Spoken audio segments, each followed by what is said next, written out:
یہ دونوں بنگلے قریب قریب تھے۔ وقوعہ کے روز بھی وہ مقتول کے گھر کا کام ختم کر کے بنگلے پر گئی تھی اور پھر وہاں سے فارغ ہونے کے بعد حسب معمول اپنے گھر چلی گئی تھی۔ تھوڑی دیر کے بعد اس کی ماں سلمہ بھی گھر پہنچ گئی۔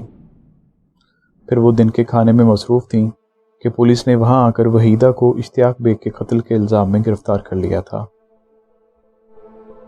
میں مزید 15-20 منٹ تک سلمہ سے مختلف زاویوں سے سوال کرتا رہا۔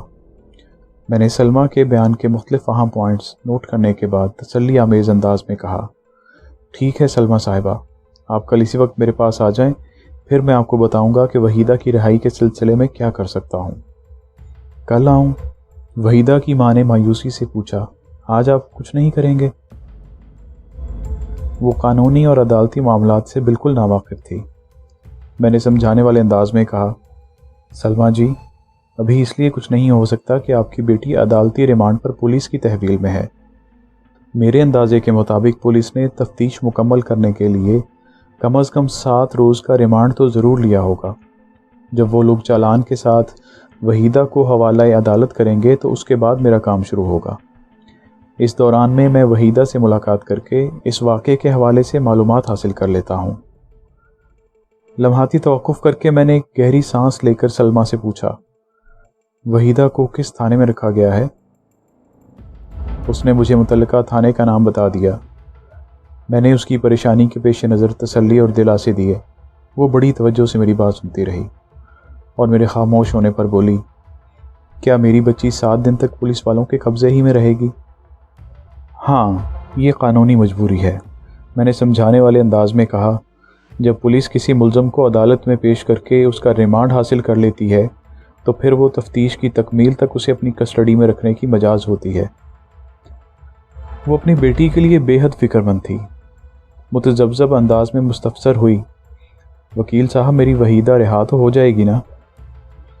انشاءاللہ، میں نے مضبوط لہجے میں کہا، اگر وہ بے گناہ ہے تو پھر اس کا ایک بال بھی بیکا نہیں ہوگا۔ آپ حوصلہ رکھیں۔ یہ تو مجھے پکا یقین ہے کہ وحیدہ نے قتل نہیں کیا، وہ بڑے وثوق سے بولی۔ میری بیٹی کو خواہ اس کیس میں پھنسانے کی کوشش کی گئی ہے۔ عدالت سچ جھوٹ کا فیصلہ کرنے کے لیے ہی لگائی جاتی ہے، میں نے کہا، وہاں دودھ کا دودھ اور پانی کا پانی الگ ہو جاتا ہے۔ میں آج ہی کسی وقت تھانے جا کر وحیدہ سے ملاقات کر لوں گا۔ وہ مجھے دعائیں دیتے ہوئے رخصت ہو گئی۔ اس رات آفس سے اٹھنے کے بعد میں متعلقہ تھانے پہنچ گیا۔ تھانے میں عدالتی ریمانڈ پر آئے ہوئے بندے سے ملاقات کرنا آسان کام نہیں ہوتا، تاہم اس کام کو سہل بنانے کے لیے مجھے ہزاروں گھراتے تھے۔ اس روز وحیدہ سے ملاقات میں مجھے پریشانی کا سامنا نہیں ہوا۔ جب میں حوالات پہنچا تو وحیدہ چپ چاپ کمرے کے ایک کونے میں بیٹھی ہوئی تھی۔ مجھے اپنے قریب آتے دیکھ کر وہ بدکنے والے انداز میں اٹھ کر کھڑی ہو گئی۔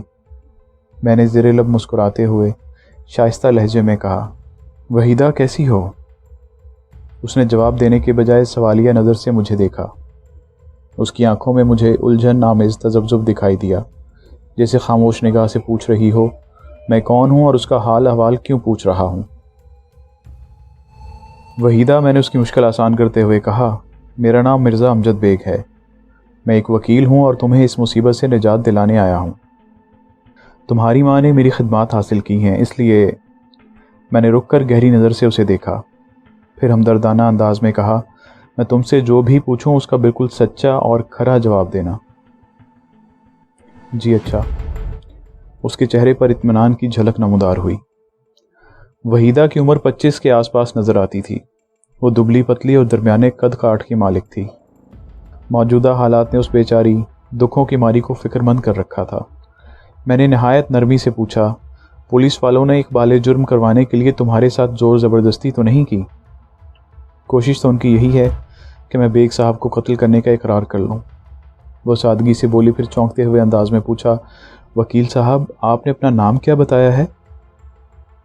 میں اس کے سوال کی تہہ میں پہنچ گیا اور زیر لب مسکراتے ہوئے جواب دیا، میرا نام مرزا امجد بیگ ایڈوکیٹ ہے اور میرا مقتول اشتیاق بیگ کے ساتھ دور دور کا بھی واسطہ نہیں ہے۔ اس کی آنکھوں اور چہرے پر اطمینان جھلکنے لگا۔ میں دھیمے انداز میں وحیدہ سے وقوعہ کے روز پیش آنے والے واقعات کے بارے میں پوچھنے لگا۔ اسے جہاں تک معلوم تھا وہ مجھے بتا دیا۔ میں نے اس سے مقتول اشتیاق بیگ کی فیملی اور دیگر معاملات کے بارے میں بھی سوالات کیے اور اس نے مجھے تسلی بخش جوابات دیے۔ آدھے گھنٹے کی ایک تحقیقاتی گفتگو سے میں اس نتیجے پر پہنچا کہ وحیدہ کا اس قتل سے دور کا بھی واسطہ نہیں تھا۔ اس بیچاری کو کسی سوچی سمجھی سازش کے تحت اس کیس میں گھسیٹ لیا گیا تھا۔ میں نے اس ملاقات کے اختتام پر وکالت نامے، درخواست ضمانت اور دیگر اہم کاغذات پر وحیدہ کے انگوٹھے لگوائے۔ کیونکہ وہ چٹی ان پڑھ تھی، لہٰذا دستخط وغیرہ کا تو سوال ہی پیدا نہیں ہوتا تھا۔ میں نے اسے ایک بار پھر اس بات کا یقین دلایا کہ میں اپنی کوششوں سے اسے باعزت رہا کروا لوں گا۔ اسے پریشان ہونے کی ضرورت نہیں۔ علاوہ ازیں میں نے اسے تفتیشی مہربانیوں سے بچنے کے لیے چند پتے کی باتیں بھی بتائیں، پھر وہاں سے آ گیا۔ اگلے روز وحیدہ کی ماں سلمہ حسب وعدہ مجھ سے ملنے آئی تو میں نے اسے بتایا کہ میں نے اس کی بیٹی کا کیس لینے کا فیصلہ کر لیا ہے۔ اس نے میری فیس پوچھی، میں نے اس کے سوال کا جواب دے دیا۔ جی تو دوستو، آج کے لیے بس اتنا ہی۔ اس کہانی کا بقیہ حصہ قسط نمبر 2 میں ملاحظہ فرمائیں۔